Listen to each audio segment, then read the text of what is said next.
दोस्तों, कैसे हैं आप सब। उम्मीद करता हूँ आप लोग अच्छे होंगे। आप लोग की स्टडी अच्छी चल रही होगी। जो भी इस चैनल पे नए हैं, जिन्होंने अभी तक हमारे चैनल को सब्सक्राइब नहीं किया है, उनसे अनुरोध है आप हमारे चैनल को सब्सक्राइब कीजिए। अपने दोस्तों के साथ, अपने परिवार के साथ, अपने भाई बहनों के साथ ज़रूर शेयर कीजिए और बेल आइकन को ज़रूर हिट कीजिए। उससे क्या होता है, जो भी क्लासेस यहाँ पे होती हैं या वीडियो अपलोड होती हैं, उसका नोटिफिकेशन के थ्रू आपको अपडेट मिलता रहेगा। इससे आप भी अप टू डेट रहेंगे, हम भी अप टू डेट रहेंगे। मेरे साथ साथ आप भी अप टू डेट रहेंगे और हम साथ में आगे बढ़ेंगे। देश को शिक्षित बनाएंगे, एजुकेटेड बनाएंगे। चलिए बिना किसी देरी के हम क्लास शुरू करते हैं। हमेशा की तरह आज मैं लेके आया हूँ आज का इतिहास। हम बात करेंगे आज के इतिहास के बारे में। आज दिनांक है 22 सितंबर और हम बात करेंगे 22 सितंबर के दिन की ऐतिहासिक घटनाओं के बारे में। जो भी देश दुनिया जहाँ भी हुई हैं ऐतिहासिक घटनाएं, उसके बारे में हम डिस्कस करेंगे आज के दिन। बिना किसी देरी के हम शुरू करते हैं और आगे बढ़ते हैं। बात करते हैं 1789 में अमेरिकी कांग्रेस ने पोस्टमार्टम जनरल के कार्यालय को अधिकृत किया। किसको? पोस्ट मास्टर जनरल के कार्यालय को अधिकृत किया। क्लियर हुआ आप सभी को। नेक्स्ट की तरफ बढ़ते हैं। बात करते हैं 1792 में फ्रांस गणराज्य की स्थापना की घोषणा हुई थी। किसकी? फ्रांस गणराज्य था, उसकी स्थापना की घोषणा हुई थी 1792 में। बात करते हैं 1903 में अमेरिकी नागरिक इटालो मर्चिओनी को आइसक्रीम कोन के लिए एक पेटेंट दिया गया था। किसके लिए? आइसक्रीम कोन के लिए उनको पेटेंट दिया गया था। 1914 में मद्रास बंदरगाह पर जर्मन युद्धपोत इमदेन ने बमबारी की थी। क्या की थी? बमबारी की थी। बात करते हैं 1949 में सोवियत संघ ने पहला परमाणु बम का सफलतापूर्वक परीक्षण किया था। क्या किया था? सफलतापूर्वक परीक्षण किया था। नेक्स्ट बात करते हैं 1955 में ब्रिटेन में टेलीविज़न का व्यवसायीकरण शुरू हुआ था। क्या हुआ था? जो टेलीविज़न था उसका व्यवसायीकरण शुरू हुआ था। कब? 1955 में। इसमें प्रत्येक घंटे सिर्फ 6 मिनट ही विज्ञापन के प्रसारण की अनुमति दी गई और रविवार सुबह में इसे चलाने की इजाज़त नहीं थी। मतलब टेलीविज़न पे जो भी शो आते थे तो उससे कमाने के लिए इसका व्यवसायीकरण शुरू हुआ 1955 में। अब क्या होता था कि इसमें जो भी विज्ञापन आते थे तो उसमें टाइम फिक्स किया गया था कि 6 मिनट तक ही बस विज्ञापन के प्रसारण की अनुमति दी जा सकती है और रविवार सुबह में इसे चलाने की इजाज़त नहीं थी। मतलब जो भी विज्ञापन होते थे उसको चलाने की इजाज़त नहीं थी। क्लियर हुआ आप सभी को? याद रखिएगा, ये इम्पोर्टेंट भी है नॉलेज के लिए। अब बात करते हैं 1961 में अमेरिकी राष्ट्रपति जॉन एफ कैनेडी ने शांति की कोर की स्थापना के लिए कांग्रेस के अधिनियम पर हस्ताक्षर किए थे। किसकी? कांग्रेस के अधिनियम पर हस्ताक्षर किए थे। अब बात करते हैं 1966 में अमेरिकी यान सर्वेयर 2 चंद्रमा की सतह से टकराया था। किससे टकराया था? चंद्रमा की सतह से ये टकरा गया था। क्या नाम था इसका? सर्वेयर 2। याद रखिएगा इस चीज़ को। कब? 1966 में। बात करते हैं 1977 में अमेरिकी फुटबॉल टीम पेले के नेतृत्व में 2 प्रदर्शनी मैच खेलने कलकत्ता, जिसको अब हम कोलकाता कहते हैं, वहाँ पहुँची थी। कौन सी टीम? अमेरिकी फुटबॉल टीम। किसके नेतृत्व में आई थी? पेले के नेतृत्व में आई थी। अब बात करते हैं 1980 में ईरान और इराक के बीच जारी सीमा संघर्ष युद्ध के रूप में परिवर्तित हुआ था। इराक और ईरान, इन दोनों के बीच में जो युद्ध था वो प्रारंभ हुआ था 1980 में 22 सितंबर के दिन ही। बात करें 1988 में कनाडा की सरकार ने द्वितीय विश्व युद्ध के दौरान जापान और कनाडा के नागरिकों की नज़रबंदी के लिए माफ़ी मांगी और मुआवजा देने का भी वादा किया था। क्लियर हुआ आप सभी को।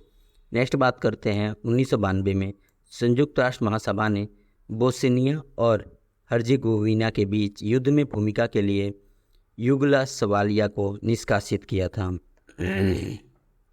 किसको निष्कासित किया था? युगोस्लाविया को निष्कासित किया था।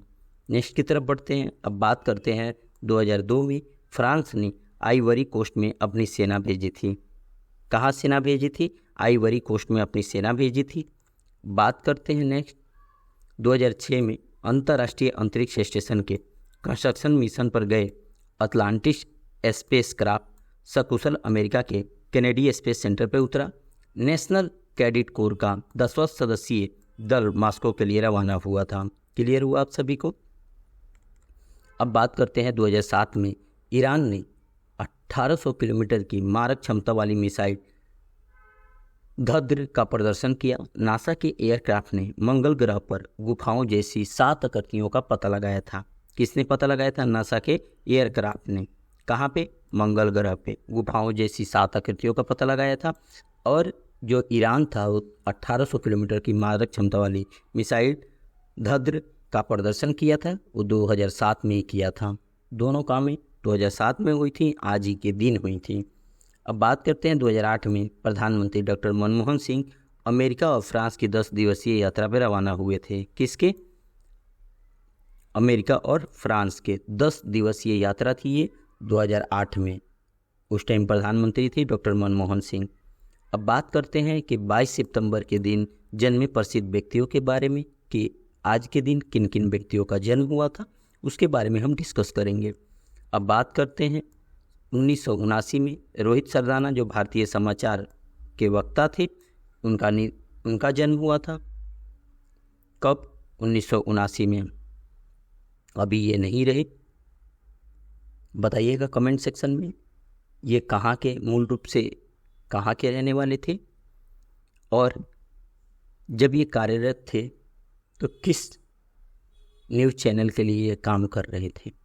नेक्स्ट की तरफ बढ़ते हैं। बात करते हैं 1950 में पवन कुमार चामलिंग जो भारत के सिक्किम के राज्य के मुख्यमंत्री तथा राजनीतिक दल सिक्किम डेमोक्रेटिक फ्रंट के संस्थापक थे, उनका जन्म हुआ था।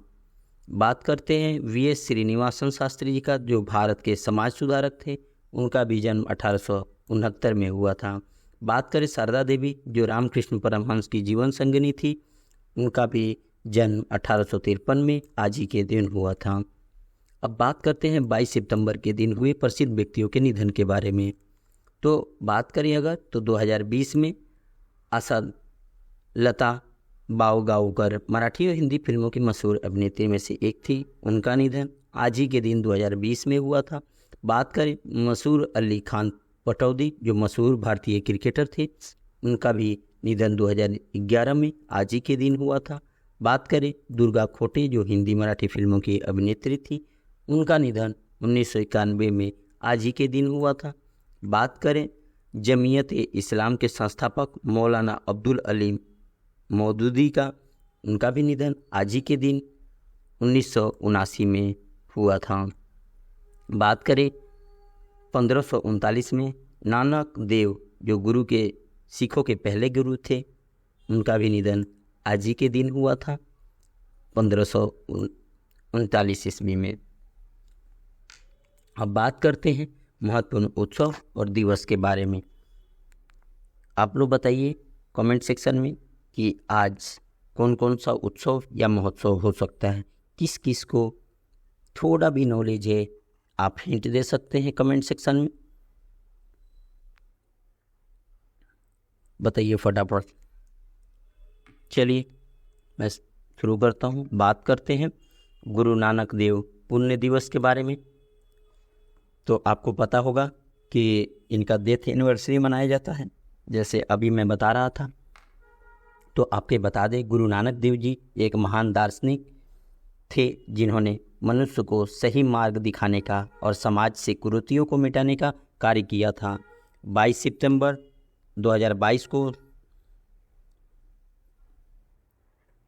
2023 को सिखों के पहले गुरु नानक देव जी की पुण्यतिथि है और ये हर साल मनाया जाता है। ये नहीं कि 2022 में मनाया गया, 2023 में मनाया जाएगा, तो डेट चेंज होता रहेगा। नहीं, 22 सितंबर को ही मनाया जाता है इनके पुण्यतिथि पे, जिस दिन इनका निधन हुआ था, जिसको डेथ एनिवर्सरी बोलते हैं। अब बात करते हैं, हर साल सिख धर्म के संस्थापक और सिखों के पहले गुरु गुरु नानक देव जी की पुण्यतिथि 22 सितंबर को मनाई जाती है। इस दिन प्रत्येक गुरुद्वारों में गुरुवाणी की पाठ किया जाता है और जगह जगह पर लंगर का आयोजन किया जाता है। 22 सितंबर 153 के दिन गुरु नानक देव जी के करतारपुर में अंतिम सांस ली थी।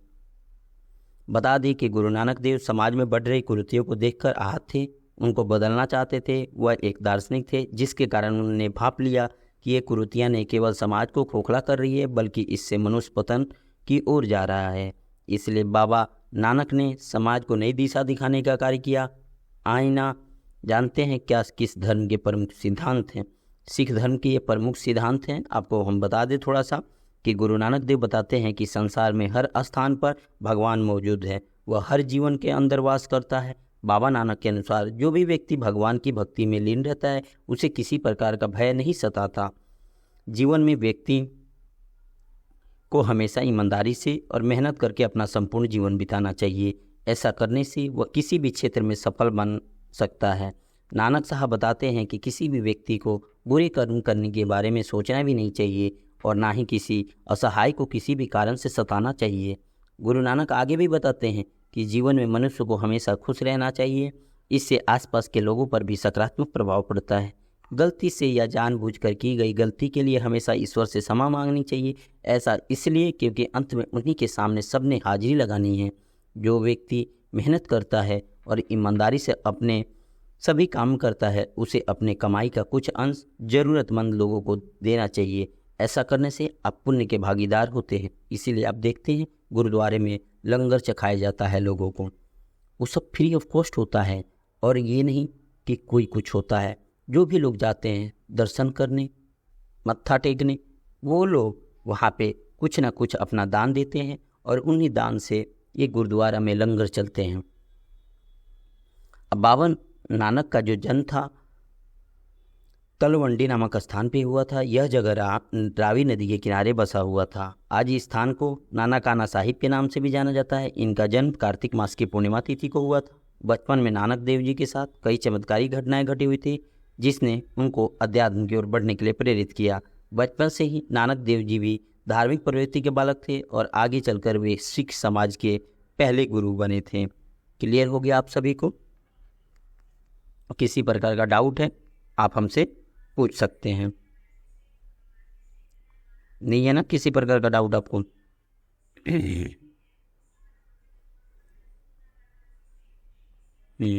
अब बात करते हैं गुलाब दिवस के बारे में। तो आपको बता दें हम कि इस दिन रोगियों को गुलाब दिया जाता है। जो कैंसर के मरीज होते हैं उनको ये दिया जाता है। अब ये मनाया क्यों जाता है, आप लोग बताइए कमेंट सेक्शन में कि क्यों मनाया जाता है। तो आपको बता दें कि दुनिया भर में कैंसर रोगियों के कल्याण के लिए विश्व गुलाब दिवस प्रति वर्ष 22 सितंबर को मनाया जाता है। किस दिन? 22 सितंबर के दिन, जो आज का दिन है। अब इस दिन क्या होता है कि उद्देश्य उन लोगों को प्रोत्साहित करना, उनका समर्थन करना है जो कैंसर के खिलाफ अपनी लड़ाई लड़ रहे हैं।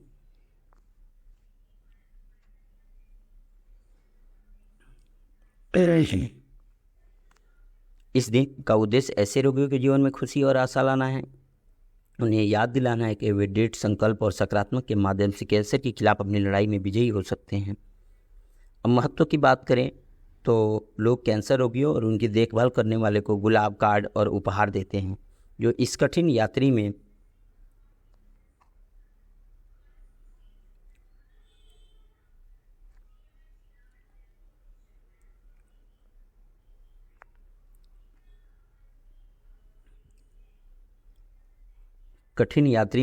उनका साथ देते हैं।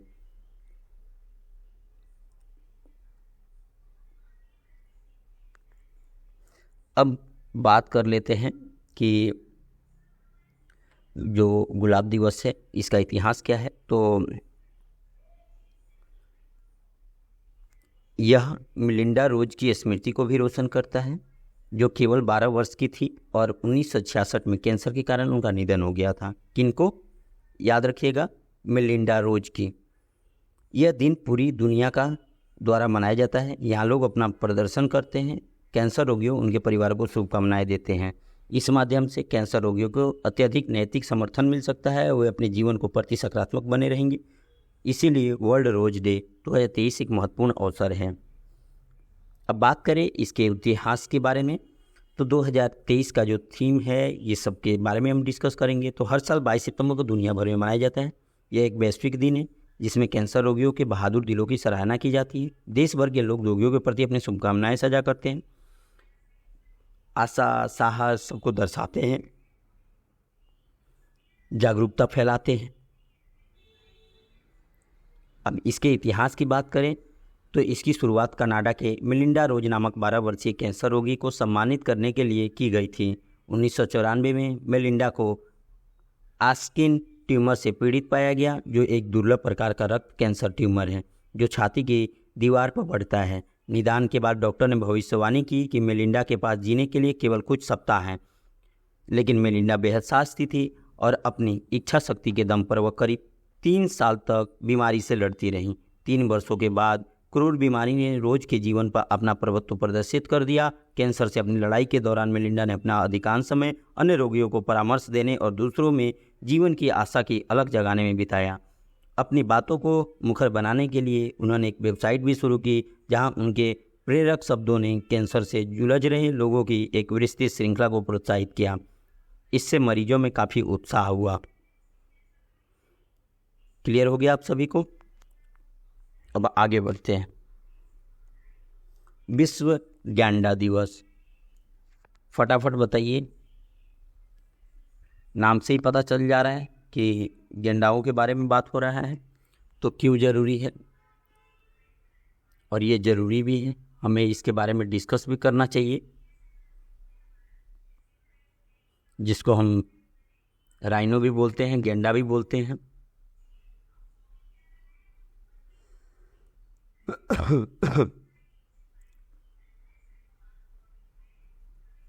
फटाफट बताइए आप लोग। तो बात करें अगर विश्व गैंडा दिवस के बारे में, तो आपको बता दें गैंडा एक शानदार जानवर है जो जंगल में रहता है। इसकी मोटी त्वचा और सींग इन्हें मजबूत बनाते हैं। लोग गैंडा को देखना पसंद करते हैं और वे बेहद लोकप्रिय हैं, हालांकि उन्हें ठीक से संरक्षित नहीं किया जाता है। गैंडे इस ग्रह पर लुप्तप्राय जानवर हैं क्योंकि वे अवैध शिकार, वनों की कटाई और अन्य अमानवीय प्रथाओं से प्रभावित हैं। विश्व गैंडा दिवस हमें इस जानवर के महत्व को समझाने में मदद करता है। हर साल 22 सितंबर को लोगों द्वारा मनाया जाता है। अब बात करें कि इसका इतिहास क्या है, तो विश्व गैंडा दिवस हर साल 22 सितंबर को मनाया जाता है। गैंडा का संकट 1990 में अफ्रीका में शुरू हुआ। 2010 तक यह एक राष्ट्रव्यापी संकट बन गया। अधिक लोगों ने समझा कि गैंडे लुप्त प्राय होते जा रहे हैं, इसलिए उन्होंने इस समय पर अपनी चिंताएं व्यक्त की। स्थिति तब गंभीर हो गई जब उस समय पूरे ग्रह पे केवल 30,000 गैंडे ही जीवित थे। उस समय के दौरान था जब विश्व वन्यजीवी कोष दक्षिण अफ्रीका ने संकट के बारे में अधिक बात करने और इसे रोकने के तरीके खोजने के लिए विश्व राइनो दिवस की शुरुआत की थी। बाद में 2011 में लिसा जे कैपबेल नाम की एक महिला ने गैंडा प्रेमी रिसाजा को एक मेल लिखा और दुनिया में गैंडे के कम से कम 5 प्रजातियों को जीवित देखने में रुचि व्यक्त की। इस तरह विश्व गैंडे दिवस अस्तित्व में आया। पूरे देश में लोग हर साल इस तारीख को मनाते हैं। अब बात करते हैं कि विश्व में 2023 का क्या महत्व है। तो विविध संगठन पशु प्रेमी इस बारे में बात करते हैं कि हम दुनिया में गैंडों की रक्षा कैसे कर सकते हैं। हम सभी को बेहतर वातावरण बनाने के लिए छोटे छोटे कदम उठाने चाहिए ताकि वे जीवित रह सकें। क्योंकि गैंडा अभी लुप्तप्राय है, इसलिए हमें इन्हें लंबे समय में विलुप्त होने से रोकना चाहिए। हमें उन गतिविधियों को रोकना होगा जो उनकी मौत का कारण बन रही है। यह दिन बेहद महत्वपूर्ण है क्योंकि हमें जानवरों के बारे में अधिक समझने और उनकी रक्षा करने के सर्वोत्तम तरीकों को समझने में मदद करता है। क्लियर हुआ आप सभी को? किसी प्रकार का डाउट है आप कमेंट सेक्शन में पूछ सकते हैं। आज के लिए इतना ही, हम फिर मिलेंगे नेक्स्ट किसी वीडियो में। तब तक के लिए जय हिंद, जय भारत, भारत माता की जय।